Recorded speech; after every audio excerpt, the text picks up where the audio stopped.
বিকেল গড়িয়ে সন্ধ্যা হয়ে এসেছে। রিক্কি ড্রয়িং রুমে পায়চারি করছে আর একটি রুমের দিকে তাকাচ্ছে। সে এক প্রকার বিরক্ত। সে 2 ঘন্টা ধরে রুমের ভেতর দুবোন মিলে সাজুগুজু করছে তো করছেই, এখনো বের হবার নাম নেই। সে অনেক ভেবে চিন্তে ঠিক করেছে আজ তাদের নিয়ে পাশে সেন্ট্রাল পার্কে ঘুরতে যাবে। তারপর যা হবার হবে সে সামলে নিবে। এই ভেবে বউয়ের প্রস্তাবে রাজি হয়ে যায় এবং তাদের তৈরি হতে বলে নিজেও গিয়ে তৈরি হয়ে এসেছে। কিন্তু দু বোনের হদিস নেই। রিক্কি এবার চরম বিরক্তি নিয়ে আবারও দূরে থাকা রুমের দিকে তাকালো এবং সঙ্গে সঙ্গে হা হয়ে গেল। মনে হলো তার সামনে থেকে হেঁটে আসছে 2টা পরী। দু বোনের পরনে রেড ও ব্ল্যাক জর্জেট শাড়ি, সেম সাজ, চুলগুলো খোলা, 2 হাতে শাড়ির সঙ্গে ম্যাচিং করে গাছরা, চুড়ি ও পাথর বসানো চুড়ি, কানে বড় বড় দুল ও গলায় পাথরের নেকলেস, পায়ে পেন্সিল হাই হিল, সবকিছুই শাড়ির সঙ্গে ম্যাচিং করা। রিক্কির চোখ দুটো অনুর উপর গিয়ে নিবদ্ধ হয়ে আছে, বিশেষ করে উন্মুক্ত ফর্সা কোমরের উপর। সে না চাইলেও বেহায়া চোখ জোড়া বারবার ওখানেই গিয়ে পড়ছে। সে চট করে পিছনে ঘুরে চোখ দুটো বন্ধ করে জোরে জোরে নিঃশ্বাস নিয়ে নিজেকে সামলানোর চেষ্টা করলো। এই মেয়েটা মনে হয় তাকে দিয়ে আজ সর্বনাশ কিছু ঘটিয়েই ছাড়বে। চলুন, আমরা রেডি। অনুর কথা শুনে রিক্কি পিছনে আর না তাকিয়ে দ্রুত পায়ে বাহিরে যেতে যেতে বলল, এসো। সেন্ট্রাল পার্ক মানহাটন দ্বীপের মাঝে বরাবর সেন্ট্রাল পার্ক মানহাটন দ্বীপের মাঝ বরাবর অবস্থিত। শহরের কম্প্যাক্ট গ্রিডের মধ্যে সবুজ বিশাল একটি স্মরণস্থান। এখানে রয়েছে লন ও ঘাসের মাঠ। এখানে মানুষ ঘুরে, বসে পড়ে, বিশ্রাম নেয়, পিকনিক করে।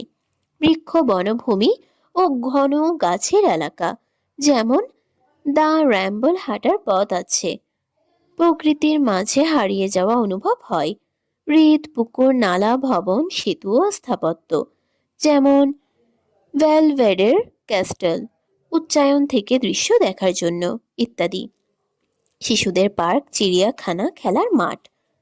পার্কে খেলার জন্য শিশুদের জন্য অনেক সুযোগ রয়েছে। চলাচল ও পথ হাঁটার, সাইকেল চালানোর, নৌ নৌকায় হাওয়ার জন্য ভালো জায়গাও আছে।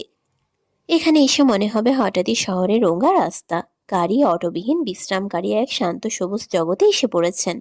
দলবদ্ধতা বা বিচ্ছিন্নতা দুইভাবেই এখানে নিজেকে রাখা যায়। একদিকে বড় মাঠ, বন্ধুদের সঙ্গে সময় কাটাতে, বা অপরদিকে কোনো শান্ত কোনায় একা গিয়ে ভাবনায় ডুবে যেতে। গাছের ছায়া, রান্নার নৌকা, হ্রদের সেতু ও পথের বাঁক, স্কাইলাইনের সঙ্গে মিলিত সবুজ, সবার প্রিয় ছবি সেখানেই। বর্তমান শহরে এত সব সুযোগ ও সবুজ, এক কথায় সুযোগ ও নির্জনতা, দুটোই মাত্রাই রয়েছে সেন্ট্রাল পার্কে।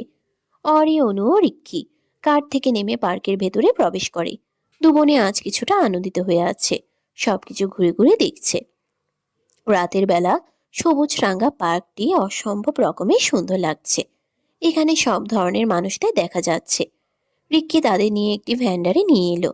সেখানে থেকে কিছু street food, hot dog, soft pretzel, nachos ও আইসক্রিম অর্ডার করলো। এখন তুমি হ্যাপি তো? রিক্কির কথা শুনে অনু নাচোস খেতে খেতে মাথা নাড়িয়ে বলল। খুব। রিক্কি মুচকি হাসলো। টুকটাক কথা বলতে বলতে তিনজন খেয়ে উঠে গেল। অনু খেয়াল করলো রিক্কি মুখে আবারও মাস্ক লাগিয়েছে। এটা দেখে ভ্রুকুচকে গেল। সে অনেকক্ষণ ধরেই দেখছে এই লোকটার বাইরে বের হবার পর থেকে মুখে মাস্ক পরে আছে। আপুকে লেকের দিকে এগিয়ে যেতে বলে সে রিক্কির কাছে এগিয়ে এলো। সামনে দাঁড়িয়ে কোমরে 2 হাত রেখে ভ্রু নাচিয়ে জিজ্ঞেস করলো, এমন করে চোরের মতো মুখ ঢেকে রেখেছেন কেন? রিক্কি এক পলক তার ভাবিজানের দিকে তাকালো। অরি তাদের থেকে কিছুটা সামনে নির্জন লেকের পাড়ে দাঁড়িয়ে রয়েছে। সে আশেপাশে তীক্ষ্ণ নজর বুলিয়ে নিল। না, তেমন কোনো সন্দেহজনক কেউ নেই। একই তো বন্ধু ওরফে বসের পারমিশন ছাড়া নিয়ে এসেছে। তার উপর কোনো গার্ডও সঙ্গে করে নিয়ে আসেনি। তাই সে নিজেকে আড়াল করার চেষ্টা করছে, যেন কোনো শত্রু পক্ষের নজরে না পড়ে। সে আজ এদের নিয়ে কোনো রকম রিস্ক নিতে চায় না। এই টিক্কি সাহেব, কি ভাবছেন? অনুর কথা শুনে ভাবনার জগৎ থেকে বের হয়ে এলো রিক্কি। ভাবিজানের উপর থেকে নজর সরিয়ে এবার নিজের বউয়ের দিকে তাকায়। অনুর শরীরে রেড জর্জেট শাড়ি, চেহারায় হালকা সাজ ও ঠোঁটে নোট লিপস্টিক। রিক্কির নজর এসে অনুর কোমরের উপর নিবদ্ধ হয়। সে এগিয়ে এসে তাদের মাঝখানে দূরত্ব মিটিয়ে দিয়ে লতানো কোমরে হাত রেখে বিড়বিড় করে বলল, শাড়ি আঁচল ঠিক করবা, নাকি তোমাকেই আমি এলোমেলো করে দেব? রিক্কির কথা শুনে অনুর কপাল কুঁচকে গেল। সে বিরক্তিকর কণ্ঠে বলল। ভুলে যাবেন না এটা পাবলিক প্লেস। পাবলিক হোক বা প্রাইভেট, আই ডোন্ট কেয়ার। তুমি হয় নিজেকে ঠিক করো, নয়তো আমি আজ ভুল কিছু করে ফেলবো। অনু থমথমে মুখে কাঁধ থেকে ব্রুজ খুলে আঁচল নামিয়ে নিয়ে ঠিক করে নিল। এবার আর কোনো কিছু দেখা যাচ্ছে না। রিক্কি অনুর আপাত মস্তক পর্যবেক্ষণ করে নিয়ে ধীর কণ্ঠে বলল। নেক্সট টাইম এমন পাতলা শাড়ি যেন না পরতে দেখি। অনু অন্যদিকে মুখ ঘুরিয়ে নিয়ে বলল। আমার প্রশ্নের উত্তর কিন্তু এখনো পেলাম না। রিক্কি আলতো হেসে অনুর দিকে কিছুটা ঝুঁকিয়ে এলো। বাম হাতে মাস্কটা টেনে নিচে নামিয়ে বউয়ের ঠোঁটে ঠোঁট চেপে ধরল। অনু চমকে উঠে ধাক্কা দিতে যাবে, তার আগেই রিক্কি ছেড়ে দিয়ে মাস্ক পরে নিয়ে ধীর কণ্ঠে বলল। ইউ নো, তোমার হাজবেন্ড ঠিক কতটা হ্যান্ডসাম, তাই যেন নজর না দেয়, এই জন্যই নিজেকে আড়াল করে রাখার একটু চেষ্টা। অনু নিজেকে ছাড়িয়ে নিয়ে দাঁত কিরমির করে বলল। নিজের রূপ ধুয়ে পানি খান। বলেই সে সামনের দিকে ঘুরে বনের দিকে যেতে লাগলো। আর রিক্কি প্যান্টের দুই পকেটে দুহাত গুজে চোখ বন্ধ করে বিড়বিড় করে বলল। পানি খাবো নাকি অন্য কিছু খাবো সেটা তোমাকে পরে বোঝাচ্ছি উড়নচণ্ডী। জাস্ট একবার তোমাকে হাতের কাছে পাই, তারপর দেখবে তোমার হাজবেন্ড ঠিক কতটা তোমার জন্য উন্মত্ত। ও আল্লাহ গো, আমার কোমর ভেঙে দিল গো। অনু কোমর চেপে ধরে ঘাসের উপর বসে আছে। সে তার বোনের কাছে যাওয়ার সময় মাঝপথে হুট করে কারোর সাথে ধাক্কা খেয়ে ধপাস করে পড়ে গেছে। পায়ে হাই হিল থাকার জন্য নিজের ব্যালেন্স সামলাতে পারেনি। এদিকে ছোট বোনের কণ্ঠস্বর শুনে অরি চমকে পিছনে তাকিয়ে দেখে তার বোন নিচে পড়ে আছে, আর সামনে একজন হুডি পরা লোক দাঁড়িয়ে রয়েছে। অরি শাড়ির কুচি ধরে দ্রুত পায়ে বোনের কাছে এগিয়ে গেল। এই শালা কানার বাচ্চা, চোখ কি পকেটে খুলে রাখছিস? হ্যাঁ, এই রাতের বেলা কে রে চোখে কালা চশমা লাগায়? 4 চোখ লাগিয়েও তো সেই কানাই রয়ে গেলি। এটা আমেরিকা না হয়ে যদি বাংলাদেশ হতো তাহলে তোরে এতক্ষণ গণধুলাই খাওয়াতাম, শালা হারামজাদা। অনুর আগে দাঁত কিরমির করে কথাগুলো বলে। এই লোকটা আদৌ বাংলা বুঝে কিনা জানা নেই তার, তবুও গালি দিতে পেরে ভালো লাগছে। অরি এসে বোনকে ধরে দাঁড় করিয়ে দিল এবং বিচলিত কণ্ঠে জানতে চাইল। কোথায় ব্যথা পেয়েছিস? অনু নিজের পরনের শাড়ি ছেড়ে ঠিক করে সোজা হয়ে দাঁড়িয়ে বলল। একটু কোমরে ব্যথা পেয়েছি আপু, তুমি চিন্তা করো না। আয়, ওখানে গিয়ে বসবি। বলে অনুর হাত ধরে কিছুটা দূরে একটি দোলনায় ছোট বোনকে বসিয়ে দিল। সে খেয়ালই করল না পিছনে দাঁড়িয়ে থাকা হুডি মাস্ক পরিহিত লোকটা তার দিকে এক দৃষ্টিতে তাকিয়ে রয়েছে। তুমি ঠিক আছো অনু? রিক্কি এসে উদ্বিগ্ন গলায় জিজ্ঞেস করে। অনু বেশ ভালো মতোই কোমরে ব্যথা পেয়েছে, তবুও দাঁতে দাঁত চেপে কষ্ট সহ্য করে নিয়ে ধীর কণ্ঠে বলল। হুম, আমি ঠিক আছি। রিক্কি অনুর সামনে হাঁটু গেড়ে বসে তার গালে এক হাত রেখে বলল। মিথ্যে বলো না উড়নচণ্ডী, তোমার চোখে স্পষ্ট ব্যথা অনুভব করছি। অনু কি বলবে বুঝতে পারছে না। অরি ধীর কণ্ঠে বলল। ভাইয়া, আপনি ওর কাছে থাকুন, আমি ব্যথা স্প্রে নিয়ে আসছি। বলেই সে চট জলদি ওখান থেকে চলে গেল। অনু চমকে উঠে রিক্কির দিকে তাকিয়ে বলল। আপু, একা গেলে আপনিও যান। রিক্কি কিছু একটা দেখে বলল। সমস্যা নেই, ভাবিজানের কেউ কোনো ক্ষতি করতে পারবে না। অরি ব্যথার স্প্রে নিয়ে গিয়ে রিক্কিকে দিয়েছে। তাদের একা একটু সময় কাটানোর জন্য সে আবারও লেকের পাড়ে এসেছে। নিরিবিলি শান্ত জায়গাটা তার খুব ভালো লাগছে। রাতের নিস্তব্ধতা সেন্ট্রাল পার্কের লেকে হালকা হাওয়ার সাথে মিশে রহস্যময় আলোকছায়া তৈরি করছে। লেকের জলে নক্ষত্রের প্রতিফলন ঝলমল করছে, আর দূরে দূরে কিছু লাইট মাইলের শহরের ঝলমলে স্কাইলাইন থেকে প্রতিফলিত হচ্ছে। বোট হাউসটি লেকের ধারে দাঁড়িয়ে আছে, কাঠের লন, ছোট বারান্দা এবং গাছপালার আড়াল দিয়ে আংশিকভাবে ঢেকে। এই বোট হাউসটি দেখে অরি কৌতূহল হয়ে এগিয়ে এলো। বাহির থেকে দেখতে এক কথায় অসাধারণ লাগছে, ভেতরে কেমন এটা দেখার জন্য আগ্রহ জেগে উঠল মনের মাঝে। সে দরজাটা খুলে বোট হাউসের ভেতরে ছোট্ট লাউঞ্জে প্রবেশ করলো। ভিতরে ছিল মার্বেল ফ্লোর, টিম্বার ফিনিশিং দেওয়া দেয়াল এবং আলপাইন টোনের কাঠের সিলিং। বড় জানালা থেকে লেকের হালকা ছায়া পড়ছে, আর বারান্দার পাশে ছোট্ট ল্যাম্পগুলো নরম আলো ছড়াচ্ছে। লাউঞ্জে একটি আরামদায়ক সোফা, গলা কাটা কাঠের টেবিল এবং কয়েকটি বইয়ের তাক দেখা যাচ্ছে, যা ঘরটিকে বেসিক অথচ বিলাসবহুল আভা দিচ্ছে। অরি মুগ্ধ চোখে আশেপাশে ঘুরে ঘুরে দেখছিল। হঠাৎ লাউঞ্জের ভেতরে সে ব্যতীত অন্য কারোর উপস্থিতি টের পেয়ে চট করে পিছনে তাকায় এবং সঙ্গে সঙ্গে চমকে ওঠে। যে লোকটার সাথে অনু ধাক্কা খেয়েছিল ওই লোকটাকে এখানে দেখে কিছুটা ভরকে গেল অরি। সে শাড়ির আঁচল চেপে ধরে মাথা নিচু করে পাশ কাটিয়ে চলে যেতে নিলে হুডি পরা লোকটি বাধা দিল। অরি কিছু বলতে গিয়েও থেমে গেল। সে অনুভব করতে পারল লোকটির শরীর থেকে আসা পারফিউমের ঘ্রাণ। এই ঘ্রাণেই তো তার শরীর প্রতিদিন মাখামাখি হয়ে থাকে। এই ঘ্রাণের মালিকের হাতেই তো একসময় তার প্রথম নারীসত্তার সর্বনাশ ঘটেছে।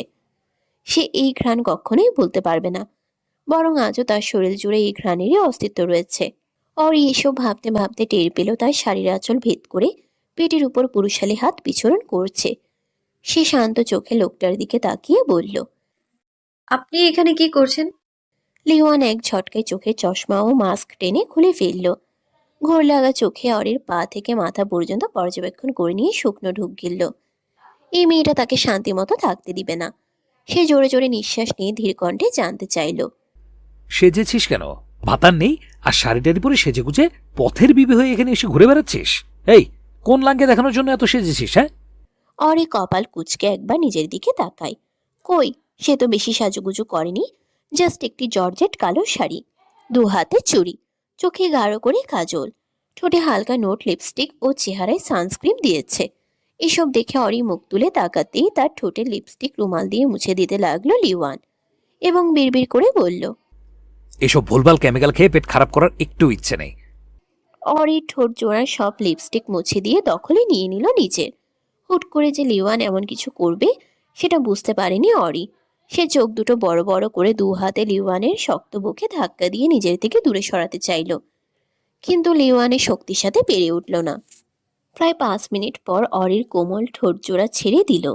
লিওয়ানের কাছ থেকে ছাড়া পেতেই অরি দরজার দিকে ভোঁ দৌড় দেয়, কিন্তু দুর্ভাগ্যবশত শাড়ির সঙ্গে প্যাচ লেগে ঠাস করে ফ্লোরে পড়ে গেল। অরি থতমত খেয়ে সোজা হয়ে বসতেই অনুভব করলো সে হাওয়ায় ভাসছে। চট করে চোখ তুলে ভালো করে খেয়াল করে দেখলো লিওয়ান তাকে কোলে তুলে নিয়েছে। এটা দেখে অজান্তেই ঘেমে উঠল তার শরীর।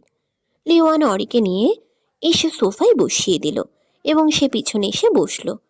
অরির ঘাড় থেকে খোলা চুলগুলো সরিয়ে একপাশে রাখলো এবং এক টানে ব্লাউজের ফিতা খুলে ফেলে দিলে উন্মুক্ত মসৃণ পিঠে মুখ ডুবিয়ে দিল। এতে অরি কেঁপে উঠে ধীর কণ্ঠে বলতে চাইল, বাইরে অনু আর রিকি ভাই অপেক্ষা করছে। লিওয়ান অরির পিঠে ঠোঁট ছুঁয়ে দিয়ে বিড়বিড় করে বলল, সমস্যা নেই, তোর দেবর জানে তুই এখন আমার কাছে রয়েছিস, ও তার বউকে ম্যানেজ করে নেবে। লিওয়ানের অবাধ্য স্পর্শে অরির পুরো শরীর কাঁপছে। সে আবারও রিনরিনিয়ে বলল, আমি বাইরে যাব। যাবি, তার আগে তো একটু মন ভরে আদর করে নিতে দে। লিওয়ান অরিকে নিজের দিকে ঘুরিয়ে নিল। কাঁধে হাত দিয়ে ব্রুজ খুলতেই অরি বাধা দিল। সেটা দেখে লিওয়ান রেগে গিয়ে এক টানে শাড়ির আঁচল খুলে ফেলে দাঁতের দাঁত চেপে বলল, খবরদার, আমাকে একটু বাধা দেওয়ার চেষ্টা করবি না। এ দেখ, তোর জন্য আমার হৃদয়টা কত জোরে জোরে বিট করছে, ভালো করে চেয়ে দেখ। এই তোকে দেখার পর থেকে আমার প্রেশার হাই হয়ে গেছে, তীব্র উত্তেজনায় আমার শরীর কাঁপছে। সো এখন তোকে আমার চাই, মানে চাই। I need you teddy bear, I need you. কথাগুলো শেষ হতেই লিওয়ান নিজের পরনের হুডি ও টি শার্ট খুলে ফেলে দেয়। অরিকে সোফায় শুয়ে দিয়ে তার উপর উঠে এসে নিজের সমস্ত ভর ছেড়ে দিল। অরি বাধ্য হয়ে দাঁতে দাঁত চেপে চুপ করে থাকলো। ধীরে ধীরে স্পর্শগুলো গভীর হতে লাগলো। লিওয়ান উন্মাদের মতো তাকে অনাবৃত করার চেষ্টা করছে। এক সময় তাকে পুরোপুরি অনাবৃত করে দিয়ে ক্ষান্ত হলো বেপরোয়া লোকটা। লিওয়ানের কোমল ঠোঁট জোড়া অরির সারা শরীরের বিচরণ করতে শুরু করলো। এই শীতল রাতের মাঝেও অরির দেহটা ঘেমে উঠল। সে ঠোঁট কামড়ে ধরে নিজের নারী দেহের অনুভূতিগুলোকে দমাতে চেষ্টা করছে। লিওয়ান তার গভীর নাভি বৃত্তে গাঢ় চুম্বন করে নেশালো কণ্ঠে বলল, আজ দেখবো তোর মধ্যে কি এমন রয়েছে যেটা আমিটাকে বারবার উন্মাদ করতে সক্ষম হয়। বলেই লিওয়ান পুরোপুরিভাবে তার টেডি বিয়ারের মাঝে ডুবে গেল। এক সময় অরিও হাল ছেড়ে দিয়ে নিজেকে সঁপে দিল লিওয়ানের বেপরা কাজে। জানালার বাইরে লেকের ঢেউ ছোট ছোট সুরের মতো ধাক্কা খাচ্ছে, আর দূরের গাছপালার আড়ালে কখনো কখনো হালকা শব্দে বাড়ছে। ঘরের ভিতরে নরম আলো এবং বাইরের হালকা হাওয়া একত্রিত হয়ে একটি রোমাঞ্চকর মুহূর্ত তৈরি করেছে। সেই সঙ্গে ঘরের চার দেয়ালের মাঝে ভেসে বেড়াচ্ছে অস্ফুট স্বরে গোঙানির মৃদু আওয়াজ। অনু ও রিক্কি এক নির্জন জায়গায় বসে আছে। অনু বারবার সামনের দিকে তাকাচ্ছে আর ভাবছে, এই বুঝি তার আপুটা এলো। কিন্তু এত সময় অতিবাহিত হয়ে যাওয়ার পরেও তার আপুর দেখা নেই। এদিকে এই লোকটাও তাকে কোথাও যেতে দিচ্ছে না। হাত চেপে ধরে বসে আছে, সাথে তাকেও জোর করে বসিয়ে রেখেছে। এবার সে বিরক্তিকর কণ্ঠে রিক্কির দিকে তাকিয়ে বলল, হয় আপনি গিয়ে আপুকে খুঁজে নিয়ে আসুন, নয়তো আমাকে যেতে দিন। রিক্কি মাথা কাত করে তার বউকে দেখায় ব্যস্ত ছিল। তার কথা শুনে চোখে চোখ রেখে বলল, এত হাইপার হচ্ছ কেন? বললাম তো ভাবিজান যেখানে আছে সেটা সেফ জায়গা, ওনার কোনো অসুবিধা হবে না। তোমার আপুকে একটু তার মতো করে থাকতে দাও, সময় হলে এমনিতেই চলে আসবে। রিক্কির কথা শুনে অনুর চোয়াল শক্ত হয়ে এলো। সে 1 ঘন্টা ধরে একই কথা শুনে যাচ্ছে। না তাকে যেতে দিচ্ছে লেকের পারে, না নিজে গিয়ে তার আপুটাকে নিয়ে আসছে। অনু দাঁত কিরমির করে বলল, অনেক শুনেছি আপনার কথা, আর না, আমি চললাম আপুর কাছে। আপনার যা ইচ্ছে হয় করুন, আই ডোন্ট কেয়ার। বলেই বসা থেকে উঠতে যাবে অনু, ঠিক তখনই রিক্কি তার হাত ধরে হ্যাঁচকা টান মারে। অনু কিছু বোঝার আগেই ঠাস করে রিক্কির সর্বনাশের উপর এসে পড়ল। এসে রিক্কি চোখ বন্ধ করে বলে উঠল। ইস, আরামে ছোট বেটি মার ডালা রে। অনু ব্যাপারটা বুঝতে পেরে শব্দ করে হেসে উঠল। তার কেন জানি লজ্জা পাওয়ার বদলে রিক্কির অবস্থা দেখে হাসি পাচ্ছে। সে আরো নিজের শরীরের সমস্ত ভর ছেড়ে দিয়ে চেপে বসে রিক্কির গলা জড়িয়ে ধরল। এদিকে রিক্কি হতবাক হয়ে অনুর হাস্যোজ্জ্বল চেহারার দিকে তাকিয়ে থাকলো। একটু পর ধীর কণ্ঠে বলল, আমার সর্বনাশের ওপর থেকে সরো রুনচণ্ডী। অনু অনেক কষ্টে নিজের হাসি থামিয়ে অবুঝের মতো তাকিয়ে জিজ্ঞেস করলো, আপনার সর্বনাশ মানে কি ঠিক বুঝলাম না। আমি তো আপনার কোলে বসে আছি। রিক্কি চোখ বন্ধ করে জোরে জোরে নিঃশ্বাস নিয়ে বিড়বিড় করে বলল, অ্যাপার্টমেন্টে ফিরি, তারপর তোমায় বোঝাবো সর্বনাশ মানে কি। এখন আমার কোল থেকে ওঠো।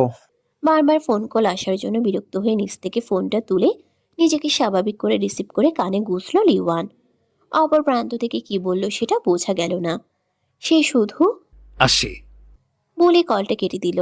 অরির বুকের মাঝে কিছুক্ষণ মুখ ডুবিয়ে চুপটি করে শুয়ে থাকলো। অতঃপর ধীরে ধীরে অরির উপর থেকে সরে গেল। নিজের পোশাক পরে অরির দিকে তাকিয়ে দেখলো এখনো চোখ বন্ধ করে শুয়ে আছে। সে ফ্লোর থেকে শাড়িটা তুলে অরির নগ্ন শরীর ঢেকে দিয়ে মাথার কাছে এসে হাঁটু গেড়ে বসলো। কপালের উপর থেকে ছোট ছোট চুলগুলো সরিয়ে একটু সময় নিয়ে চুম্বন এঁকে দিয়ে ধীর কণ্ঠে বলল, শরীর কি খারাপ লাগছে? একা বাড়ি যেতে পারবি, নাকি আমি পেন্ট হাউসে গিয়ে রেখে আসবো? অরি অন্যদিকে ঘাড় কাত করে রেখে বলল, আপনি যেখানে খুশি সেখানে যেতে পারেন, আমি ঠিক আছি। আর ঈশ্বর। হুম। লিওয়ান আর কিছু বলল না, বরং ফ্লোরে ছড়িয়ে ছিটিয়ে থাকা গলার নেকলেস, কানের দুল, ব্রুচ, হাতের চুড়িগুলো সব করিয়ে রেখে দিল টেবিলের উপর। বোট হাউসের লাউঞ্জের ভেতর থেকে বের হবার সময় আবারও এসে অরির পুরো চেহারায় ঠোঁট ছুঁয়ে দিয়ে বিড়বিড় করে বলল, আমাকে যেতে হবে, নাহলে তোকে এমন অবস্থায় রেখে যেতাম না। কিন্তু তুই চিন্তা করিস না, এখানে আমি ব্যতীত কারোর প্রবেশ করার ক্ষমতা নেই। সো নিশ্চিন্তে এখানে থাক, যতক্ষণ না শরীর একটু ভালো লাগে। অরি প্রতি উত্তরে কিছুই বলল না। লিওয়ানো আর কিছু না বলে চুপচাপ বের হয়ে গেল এবং বাইরে এসে গার্ডদের করা আদেশ দিয়ে গেল যেন এই বোট হাউসের ভেতর কেউ প্রবেশ করতে না পারে, না হলে তাদের সব কয়টাকে জ্যান্ত মাটির নিচে পুঁতে রেখে দিবে। বসের হুকুম মতো 5 জন কালো পোশাক পরিহিত গার্ডরা বোট হাউসের সামনে বন্দুক হাতে নিয়ে দাঁড়িয়ে থেকে পাহারা দিতে থাকলো। রাত 11টা বেজে 10 মিনিট।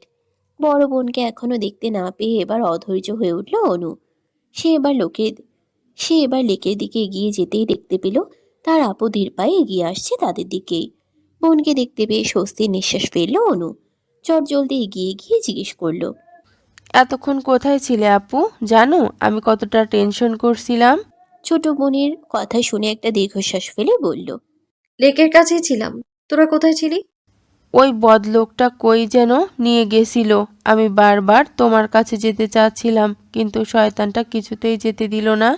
সমস্যা নেই, এখন চল পেন্ট হাউসে ফিরি। যাবো তো। তার আগে কিছু খেয়ে নি, তারপর। এসো আপু। বলেই বোনের হাত ধরে এগিয়ে যেতে নিলেই অরি বাধা দিয়ে বলল, আমি বরং গাড়িতে গিয়ে বসি, তুই খেয়ে আয়। আমার ক্ষুধা নেই অনু। অনু ভ্রু কুচকে এবার ভালো করে বোনের দিকে তাকালো। ক্লান্ত চেহারা কিছুটা লালচে হয়ে আসছে, সঙ্গে চোখ দুটো ফোলা ফোলা। পরনের শাড়ি একদম আগের মতো পারফেক্টভাবে নেই, কিছুটা এলোমেলো হয়ে আছে। এমনকি ঠোঁটের লিপস্টিক বা চেহারায় সাজও নেই। এগুলো দেখে কিছুটা অবাক হয়ে বলল, তোমার কি কিছু হয়েছে আপু? না মানে তোমায় কিছুটা এলোমেলো দেখাচ্ছে। তুমি ঠিক আছো তো? অনুর কথা শুনে অরি মাথা নাড়িয়ে শান্ত গলায় বলল, হুম, ঠিক আছি আমি। আসলে ভালো লাগছিল না, তাই লেকের পানিতে হাত মুখ ধুয়ে এসেছি। আর সবুজ ঘাসের উপর বসে থাকার জন্য হয়তো শাড়িটা এলোমেলো হয়ে গেছে। মিথ্যে কথাগুলো বলে চুপ হয়ে গেল অরি। অনু তার আপুর কথা বুঝলো। সে আর কথা না বাড়িয়ে বলল, আচ্ছা আপু, তুমি গিয়ে গাড়িতে বসো, আমি খাবার নিয়ে আসছি। অরি মাথা নাড়িয়ে চুপচাপ সামনের দিকে হাঁটা ধরল। আর অনু শাড়ির কুচি ধরে এক প্রকার দৌড়ে যেতে লাগলো রিক্কির কাছে। আউচ!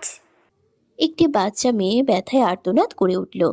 অরি চমকে পাশে তাকাতেই দেখতে পেল 10 বছরের একটি মেয়ে রাস্তার মাঝে পড়ে গেছে। সে চট করে বাম দিকে তাকিয়ে দেখলো একটা কার ধেয়ে আসছে মেয়েটির দিকে। এটা দেখে আবারও চমকে উঠল। সে তো পার্কের বাইরে এসেছিল গাড়িতে উঠতে, কিন্তু এখানে এসে এমন দৃশ্য দেখবে ভাবতেও পারেনি। এদিকে বোনকে দেখতে না পেয়ে পুরো উন্মাদের মতো খুঁজে বেড়াচ্ছে লিওয়ান। তার পিছু পিছু এরিনও দৌড়ে আসছে আর লিসাকে ডাকছে। একটু আগেই তো মেয়েটা তার সাথেই ছিল, কিন্তু সে হঠাৎ করে কোথায় গায়েব হয়ে গেল বুঝে উঠতে পারছে না। লিওয়ানের প্রাণ যায় যে অবস্থা। মনে জেদের কাছে হেরে গিয়ে এখানে নিয়ে এসেছিল ঘোরানোর জন্য, কিন্তু এমনটা হবে যদি আগে জানতো তাহলে কখনোই নিয়ে আসতো না। লিওয়ান লিজাকে খুঁজতে খুঁজতে একসময় রাস্তার পাশে এসে পড়ে এবং রাস্তার মাঝখানে চোখ যেতেই তার পুরো দুনিয়া ঘুরে উঠল। তার কলিজার টুকরো বোনটা রাস্তার মাঝখানে বসে থেকে কাঁদছে, আর তার দিকে ধেয়ে আসছে একটা বিশাল কার। এটা দেখে লিওয়ান বোনের নাম দিয়ে একটা চিৎকার দিয়ে পাগলের মতো দৌড়ে যেতে লাগলো। কিন্তু তার পৌঁছানোর আগেই সাদা রঙের কারটা এসে সজোরে ধাক্কা মেরে দিল। লিওয়ান এক মুহূর্তের জন্য স্তব্ধ হয়ে দাঁড়িয়ে রইল। সে ভাবতেও পারেনি এমন কিছু হয়ে যাবে। অনু চিৎকার দিয়ে উঠে হাতের প্যাকেটগুলো ফেলে দৌড়ে রাস্তার মাঝখানে যায়। রিক্কিও চমকে উঠে দৌড়ে অনুর পিছনে গেল। পিচ ঢালা রাস্তার মাঝে রক্তাক্ত শরীরে উবুর হয়ে পড়ে আছে অরি। মাথা দিয়ে গল গল করে রক্ত বের হচ্ছে। শরীরের রক্তে জায়গাটা ধীরে ধীরে লাল বর্ণ ধারণ করছে। তার সামনেই ছোট্ট মেয়েটা পড়ে আছে। সে দৌড়ে এসে মেয়েটাকে সামনের দিকে ধাক্কা দিয়ে বাঁচিয়ে নিলেও নিজেকে বাঁচাতে পারেনি। এতে কেন জানি তার আফসোস নেই, বরং এটা ভেবে সে খুশি যে আজকের পর থেকে হয়তো সে মুক্তি পাবে। অরি ঝাপসা ঝাপসা চোখে দূরে দাঁড়িয়ে থাকা লিওয়ানের দিকে তাকিয়ে আছে। অনু পাগলের মতো ছুটে এসে বোনকে ঘুরিয়ে নিয়ে তার রক্তাক্ত মাথাটা কোলে নিয়ে চিৎকার দিয়ে হাওমাও করে কেঁদে উঠল। সে যখন রিক্কির সঙ্গে বাইরে এসেছিল ঠিক তখনই দেখতে পেয়েছে তার আপু একটা বাচ্চা মেয়েকে বাঁচাতে গিয়ে নিজেই কারের সাথে ধাক্কা খায়। চোখের সামনে প্রিয় বোনের রক্তাক্ত শরীর দেখে অনুর দমটা বন্ধ হয়ে আসছে। সে চিৎকার করে কেঁদে কেঁদে বলল, কেন আপু? কেন এমনটা করলে? অরি কিছু বলতে চেয়েও বলতে পারল না, শুধু ঘন ঘন নিঃশ্বাস ফেলছে। কপাল ফেটে প্রচুর ব্লিডিং হচ্ছে। অরির রক্তে অনুর শাড়ি ভিজে উঠেছে। রিক্কি দৌড়ে এসেই তার ভাবিজানকে পাজা কোলে তুলে নিয়ে গাড়ির দিকে ছুটতে ছুটতে অনুর উদ্দেশ্যে বলল, তাড়াতাড়ি এসো অনু, ভাবিজানকে হাসপাতালে নিয়ে যেতে হবে। অনু নিচ থেকে কোনো মতে উঠে দাঁড়িয়ে রিক্কির পিছনে ছুটল। এদিকে এরিন দৌড়ে এসে লিজাকে নিজের কোলে নিয়ে দেখলো মেয়েটাও কপালে আঘাত পেয়েছে, যার ফলে সেন্সলেস হয়ে গেছে। এরিন চিল্লিয়ে লিওয়ানকে ডাকতেই তার হুঁশ ফিরে এলো। দৌড়ে এসে বোনকে কোলে তুলে নিয়ে গাড়ির দিকে এগিয়ে যেতে লাগলো। রাত 2:35। সিটি হাসপাতালের ওটির বাইরে দাঁড়িয়ে রয়েছে লিওয়ান, রিক্কি, অনু ও অয়রিন। তাদের থেকে কিছুটা দূরে গার্ডরা দাঁড়িয়ে আছে। লিওয়ান বিচলিত হয়ে এপাশ থেকে ওপাশে পায়চারি করে যাচ্ছে। নিজেকে কিছুতেই শান্ত করতে পারছে না। চোখের সামনে বারবার দৃশ্যটা ভেসে উঠছে। অজানা অচেনা একটি মেয়েকে বাঁচানোর জন্য নিজের জীবনের ঝুঁকি এভাবে নিবে সেটা কল্পনাও করতে পারেনি। লিওয়ানে নিজেকে পাগল পাগল লাগছে। সে কি করবে বুঝতে পারছে না। টেনশনে মাথাটা ফেটে যাচ্ছে। ভাইয়া, এই আপুটা ঠিক করে যাবে তো? এরিনের কোল থেকে লিজা উঠে এসে ভাইয়ের দিকে ছলছল চোখে তাকিয়ে কথাটি বলে। লিওয়ান বোনের কাছে এসে হাঁটু গেড়ে বসে জড়িয়ে ধরে ধীর কণ্ঠে বলল, অবশ্যই ঠিক হবে, তাকে ঠিক হতেই হবে মন পাখি।